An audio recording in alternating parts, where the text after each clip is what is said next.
أعوذ بالله من الشيطان الرجيم. اللهم صل على محمد وعلى آل محمد كما صليت على إبراهيم وعلى آل إبراهيم إنك حميد مجيد. اللهم بارك على محمد وعلى آل محمد كما باركت على إبراهيم وعلى آل إبراهيم إنك حميد مجيد.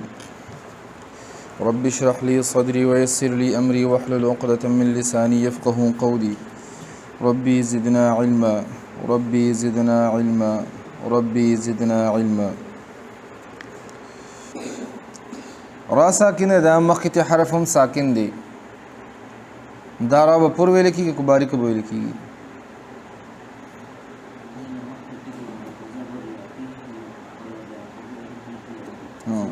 که چېرې را ساکنه وي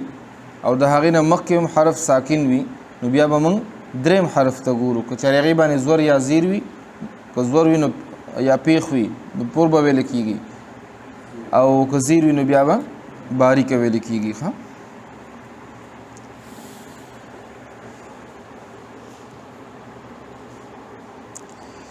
را ساکنه ده، مخکې ترې زیر دی، ورپسې حرف مستعلیه دی. دا به په کوم شرطونو سره پر ویل کېږي او په کوم شرطونو سره به باریک ویل کېږي؟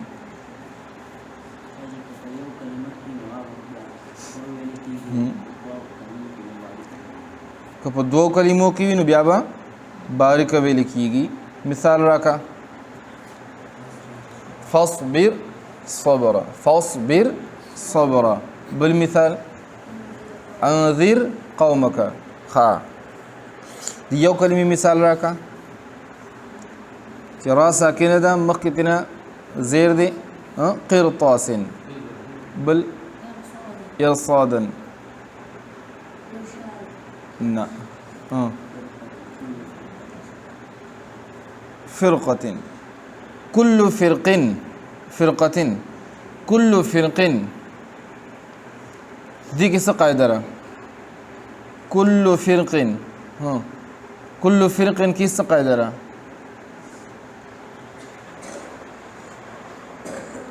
ته ووایه. كل فرق کې څه قاعده ده؟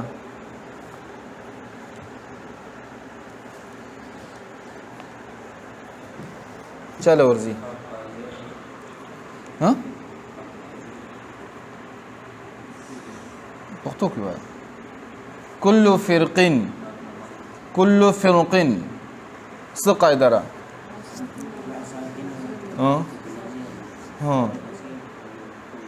حرف مستعلیه دی. نو صف قاعده شو پکې؟ پور وی که باریک وی؟ پور وی. ته څه وایي؟ پور. قاری صاحب څه وایي؟ دواړه به وي. ولې؟ وجه سره دواړه ولې ویلی شي؟ څه وجه ده؟ را ساکنه ده، مخکې ترې زیر دی، ورپسې حرف مستعلیه ده. کل فرق. کل فرق. فرقة. فرقه. فرقه یو دی. فرقة یا کل فرق.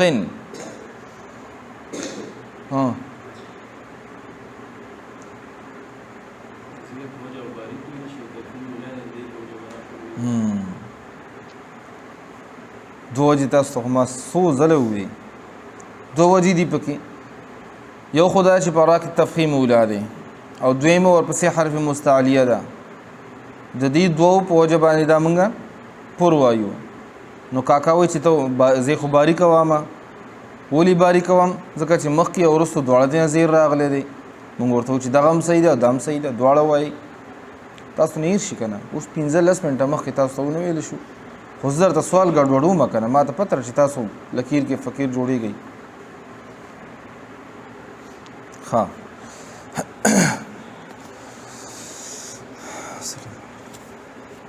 تنبیه اولنی: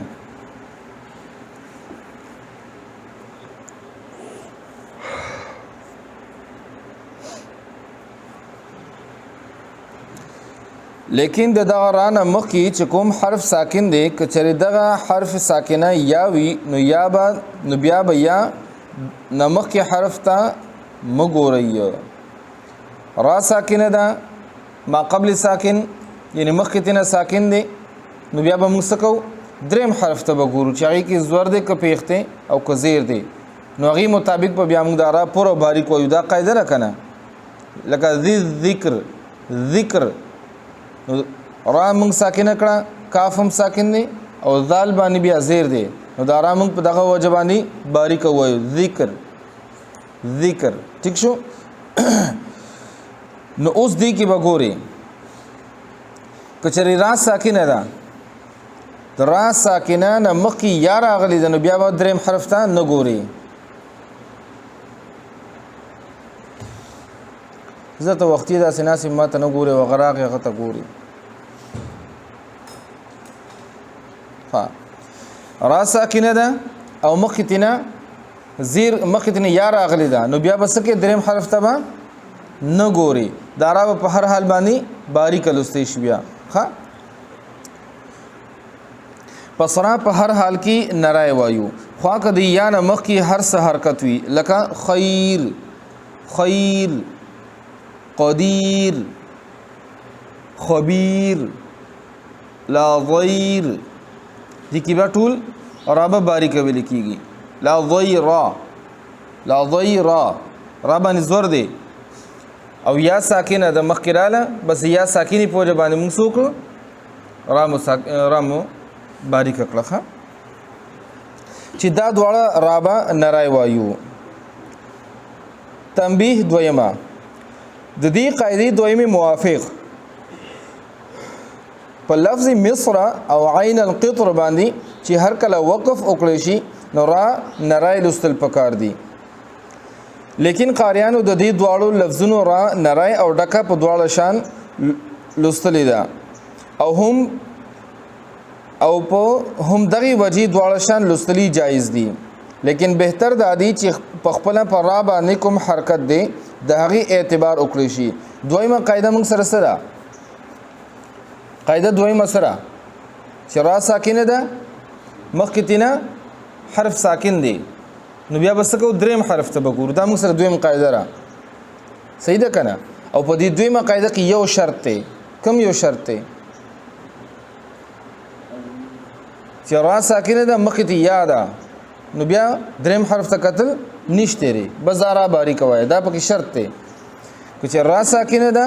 مخکې ته حرف ساکن دی نو دریم حرف ته به ګورو ٹھیک شو که نه که په هغې باندې زور یا پیښ وي نو پر ده او که زیر وي نو باریکه ده خو پکې شته که نه خو څه ده که چې را ساکنه ده او مخکې ته یا ساکنه وي نو بیا به موږ را باریکه وایو بیا به دریم حرف ته نه ګورو دا موږ سره دویمه قاعده ده نو اوس د دې قاعدې مطابق چې را ساکنه او مخکې ته هم ساکنه ده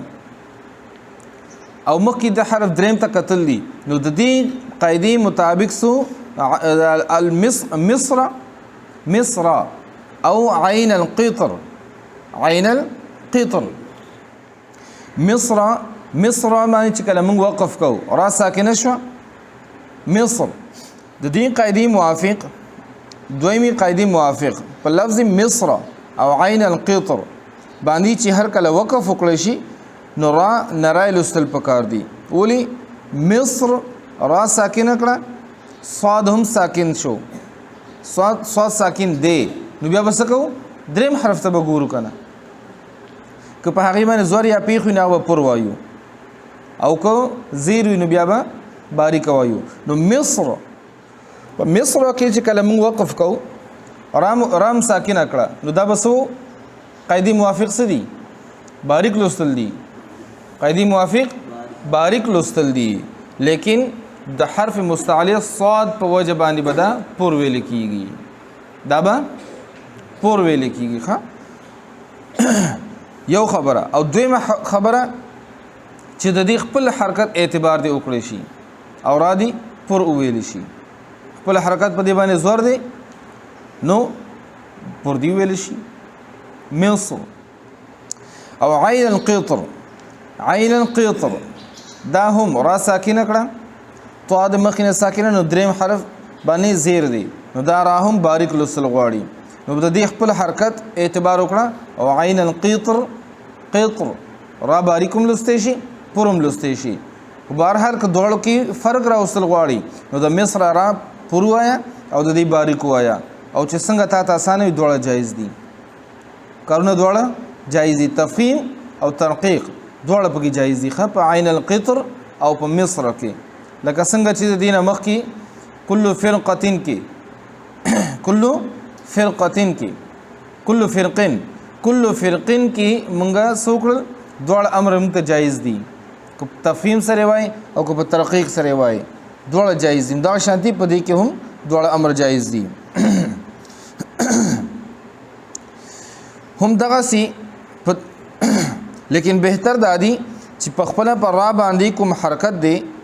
د هغه اعتبار دی وکړي شي پس په مصر کې تفخیم بهتر دی ځکه چې پر را باندې زور دی او په القطر کې ترقیق بهتر دی ځکه چې پر را باندې زیر دی او جایز دواړه دي ښه تنبیه درېما د دې قاعده درېمې مطابق اوس نه تاسو کوم چې درېما قاعده کوم یو ده د دې قاعده درېمې په بنا باندې چې په صورت والفجر باندې کله وقف وکړي شي نو د دې را مفخمه کېدل پکار دي بس کومه ها د دې قاعده درېمې په بنا باندې په صورت والفجر فجر او اذا يسر د دې خبرو شو کنه باندې کله وقف وشي نو د دې را مفخم کېدل پکار دي لیکن بعضی قاریانو د دې را باریک لستل اولا لیکلی دي خدا روایت ضعیف دی والفجر کی سورۃ الفجر دی کی اذا يسر باندې قاعده راخه قاعده اذا يسر باندې را دی صرف لیکلی سورۃ والفجر وليال عشر دی کی لفظ راغلی يسر اذا يسر څنګه والفجر وليال عشر والشفع والوتر دا يسر چې کوم دی دا اصل کې یسرا دی ٹھیک شو کنه دی کې اخره کې یا دا هغه بدل کړی دا یا تینا حذف کړی شوی دا نو اذا يسر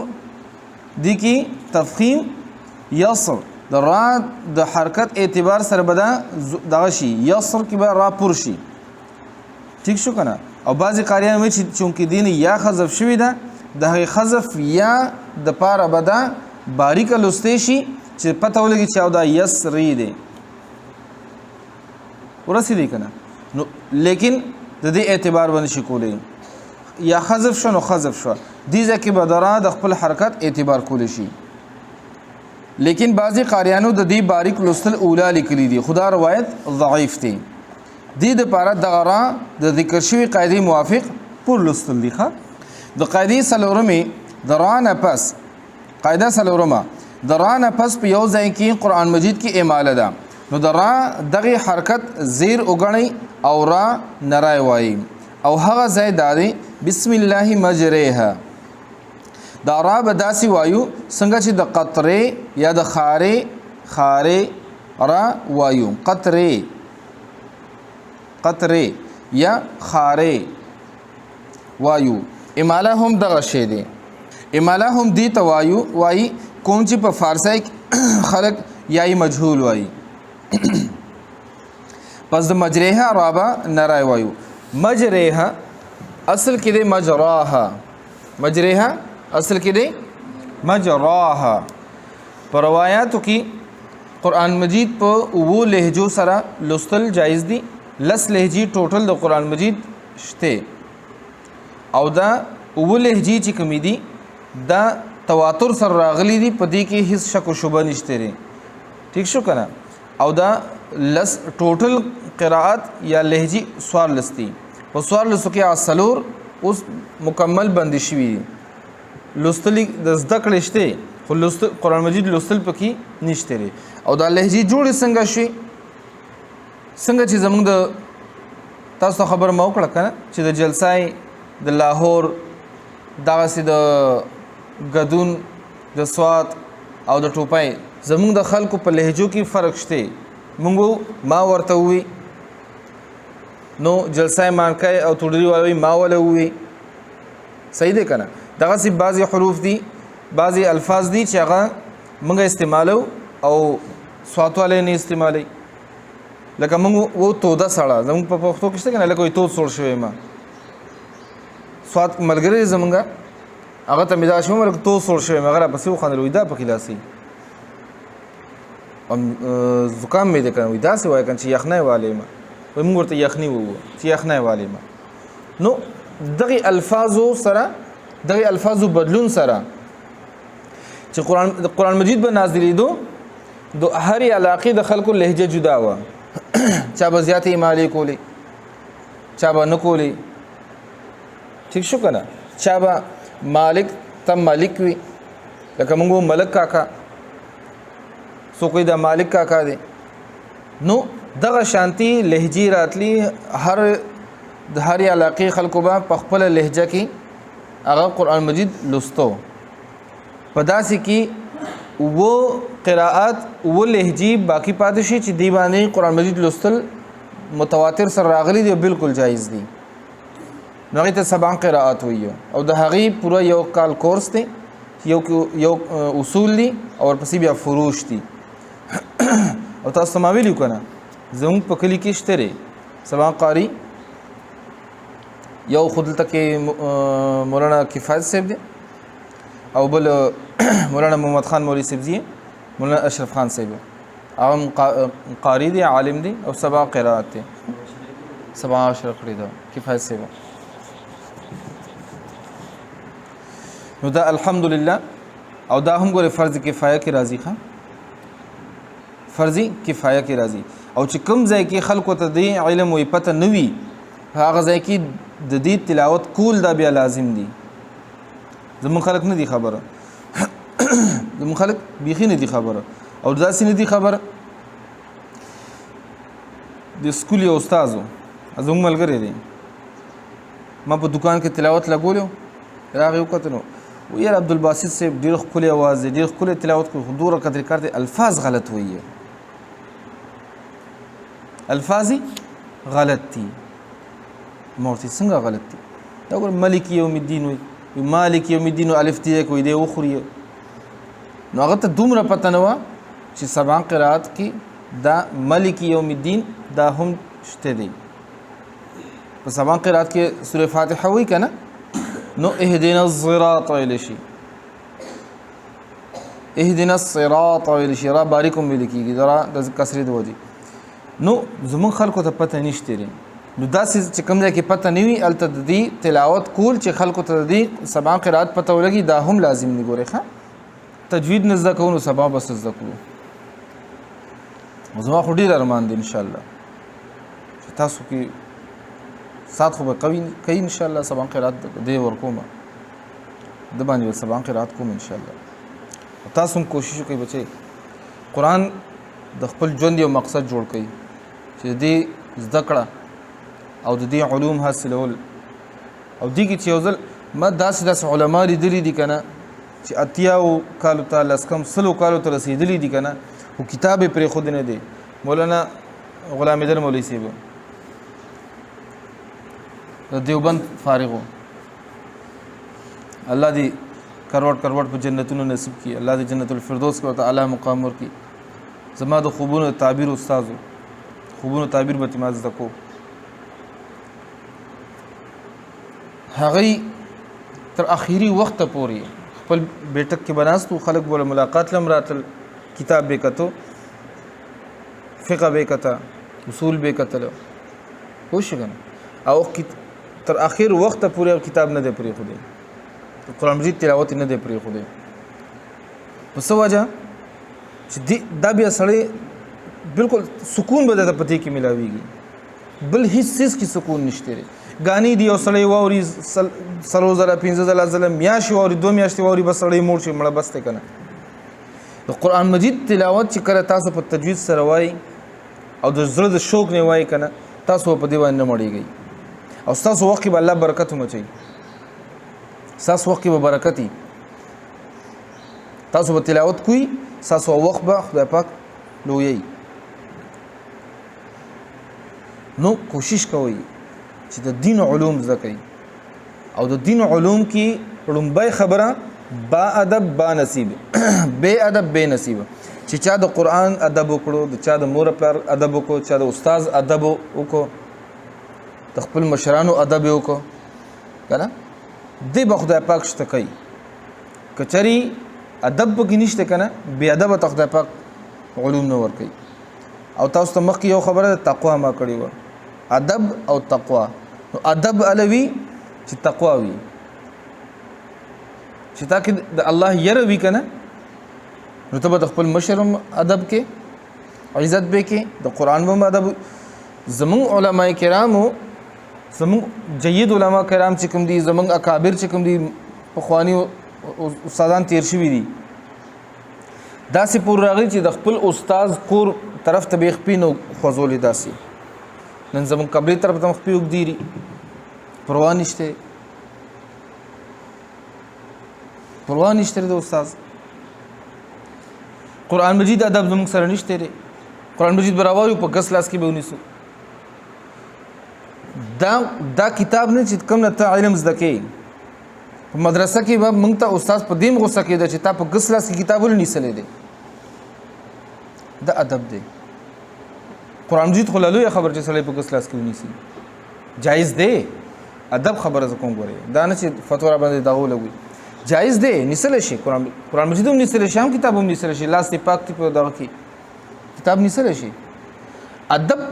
تقاضا داره چې کتاب په سم لاس کې ونیسي، او په سم لاس کې داسې نه کتاب داسې او داسې. نن سبا زموږ وړو ادب ولې نشته دی، سبق باندې ولې رړه نه لګي، تیلی کې قرآن مجید دغه یې خیر سپاره یې خیر او داسې کېږي او راځي. ادب نشته دی. کمثل الحمار یحمل اسفارا، لکه چې په خر باندې کتابونه لوډ کړي، هغه ته څه فایده شته نه. ټول به راځي ادب سره، ادب او تقوا. مور پلار ادب اوف څه ته وایي چې ته خپل مور پلار ته دغه ورسې، تکلیف ورسې، او دا نه چې تا ورپسې چوکر اغوستې دغه اوف دی نه، چې ستا سر خوږېږي او تا ته پته لکه زه مور ته وایم چې زما دا سر خوږېږي، هغه پریشانه کېږي، هغې باندې پریشانی راځي، زما په پلار باندې پریشانی راځي. نو ته به په داسې انداز سره دا خبره کې چې د خپله خبره هم هغې ته ورسې او څوک یې هغې پریشان هم نه کړي. یاره دا معمولي شه داسې طبیعت مې خراب ورته کړي، چې ګولۍ به وخورم، داسې ورته کې انداز باندې، دا چې وایي سر مې ماتېږي بس مړ شم، دغه دی مړ شم. چې داسې کې مور وایي بچی مې لړ. تاسو د مور پلار د دغه نه مینې نه خبر نه یې ګورئ ښه، چې هغه تاسو داسې کوي نو مور دی وایي چې وایي بچی مې لړ، وایي ډوبه شومه که نه. نو دې ته اوف ویلی شي چې داسې هم څوک مور پلار ته تکلیف ورکوي، الله پرې خفه کېږي. ګورئ یو حدیث درته بیانوم، بیا بس کو سبق نه زیات شو. حدیث پاک کې څه راځي؟ جنت وایي د مور د قدمونو لاندې دی که نه، جنت د مور د قدمونو لاندې دی. او بل حدیث کې چې ستا پلار ستا نه رضا دی که نه، الله تا نه رضا دی. که پلار د نه خفه دی، رب د نه خفه دی. دا نچوړ د ټولو خبرې دی. د مور د قدم لاندې مطلب دا دی د مور په خدمت کې جنت دی. د مور خدمت دا به تا د جنت حقدار جوړوي. اوس خبره اوږدېږي د اویس قرني رضی الله عنه د هغه واقع برته ما ته بېچارته یاده کوي، بیا برته ووایم. اویس قرني رحمت الله رضی الله عنه او د پلار په رضا کې د رب رضا ده، او د پلار په ناراستیا کې د رب ناراستیا ده. نو د دې دوه خبرو به خیال ساتئ چې د مور پلار خدمت، د قرآن مجید ادب، د کتاب ادب او ترتیب دغه کتابونو دا دی چې د ټولو د پاسه به قرآن مجید وي، د هغې لاندې به احادیث وي، د هغې لاندې به بیا فقه وي، د هغې لاندې بیا نور کتابونه راځي. ٹھیک شو؟ قرآن مجید به د کتابونو لاندې نږدې، عام کتاب چې دی د قرآن مجید د پاسه به دا نږدې، اعلی درجه د قران مجید ده بیا ورپسې د سره احادیث ده او حدیث د عربی والا هغه نه بعد کې اردو ترجمه وی احادیثو هغه به د غیلاندې وي او دغه شان د اردو پښتو انګلیش فارسی ترجمه والا قران مجید ده د عام قران مجید چې بغیر د ترجمه دی د هغه لاندې به پروت دا ترتیب دی نو زمونږ نن څه دی کتابونه راړو قران مجید د پاسه کیدو او دغه ادب دا یو خبره پکې بل رااله دغه ادب د ډوډۍ هم دی زمونږ زنانه چې کله پټی ته ډوډۍ لیږي یا دکان ته ډوډۍ لیږي نو څوک ډوډۍ لاندې کی د پاسه په ترکارۍ لوخه کیدي دا هم ګوره بیا د بیره دې سر رزق کې کمی راځي لاندې بلوخه کیدي ډوډۍ باغې د پاسک دی د ډوډۍ قدر سیوا دی ځکه چې ډوډۍ بغیر د پخړی ته خړې شي ورسې دی کنه نو د ډوډۍ او ډوډۍ به د پخړی محتاج کېم نه ډوډۍ د تراله مخې تکینه سره اخلا خورته لګا لګا پخړی انتظار باندې کی او بل کله چې ډوډۍ مور د توچ بچی راشه ډوډۍ مې ته یخی دا بیا په منډه راځه کته د رزق به قدرې کې وای رزق تبا خپل انتظار نه کې ته کینا ته انتظار وکړه چې مور د ډوډۍ سور پور راړي خدا بني چې ډوډۍ پرتره او تو چورګه درځما اورګه درځما دا د رزق به قدرې د ګوري د سر رزق کې کمې راځي ورسې دی په خبره باندې دعا وکړئ اللهم صل علی محمد صلی الله علیه وسلم ربنا اغفر لنا ذنوبنا وكفر عنا سيئاتنا وتوفنا مع الابرار رضيت بالله ربا وبالاسلام دينا ومحمد صلى الله عليه وسلم رسول الله لا اله الا انت سبحانك اني كنت من الظالمين